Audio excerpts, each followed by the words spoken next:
Ұлттық статистикалық мәліметке сүйенсек, 2022 жылы елдегі еңбекпен қамтылған халық саны 8.971.539 адамға жеткен. Еңбекпен қамтылғандар санын 2018 жылмен салыстырсақ, шамамен 244.000 адамға артқан. 9 миллионға жуық еңбек етушілердің 1.108.409-ы ауыл шаруашылығында жұмыс істейді. Бұл саланың жұмысшылары 2018 жылмен салыстырғанда 150 мыңға азайып кеткен, яғни ауыл шаруашылығында еңбек еткен 150 мыңға жуық қызметкер басқа салаларға ауысқан немесе жұмыссыздар қатарына қосылған. Ауыл шаруашылығында жұмыс істейтін адамдардың саны азая түскенімен, бұл сала қызметкерлері еліміздегі ең ірі еңбек топтарының бірі болып қала береді. Дегенмен 150 мың жұмыс күшінің азаюы кім-кімді де ойландырмай қоймайды. 4 жылда шамамен Көкшетау тұрғындарындай адам қалаға қоныстанып үлгерген. Аталған салада жұмыс істеушілердің азаюы бүкіл әлемге тән қалыпты құбылыс. Қазір шетелдіктер жұмысшылар санына емес, олардың еңбек өнімділігіне баса назар аударады. Мысалы, Америка құрама штаттары ауыл шаруашылық өнімдерін ең көп экспорттайтын мемлекет.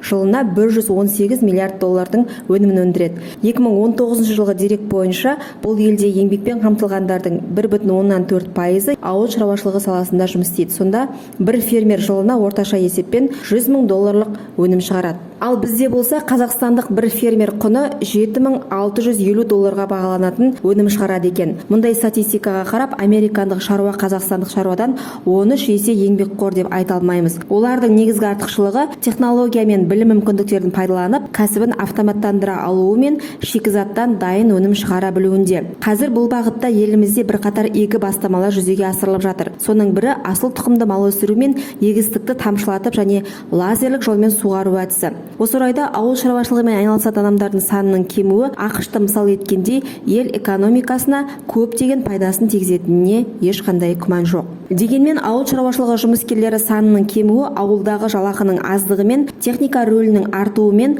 климат пен субсидия саясатымен және инфрақұрылымның дұрыстығына байланысты екен ақиқат. Мұндай жайттар еңбек нарығының қалаға ағылуын жеделдетеді. Осы тұрғыда үкімет шаруашылығында жұмыс істейтін халық санын қазіргі деңгейде ұстап тұру керек пе, әлде қажет емес пе деген сұраққа жауап іздегені дұрыс. Одан бөлек жыл сайын қала халқына қосылатын адам ресурсы жергілікті инфрақұрылымға түсетін зор жүктемеге дайын болуы шарт. Маусым айында Астана қаласында болған су тапшылығы осындай қауіптің бар екенін көрсетті. Оның үстіне елдегі жылу қазандықтарының жай-күйін Екібастұздағы оқиға бір бағдарлап кетті.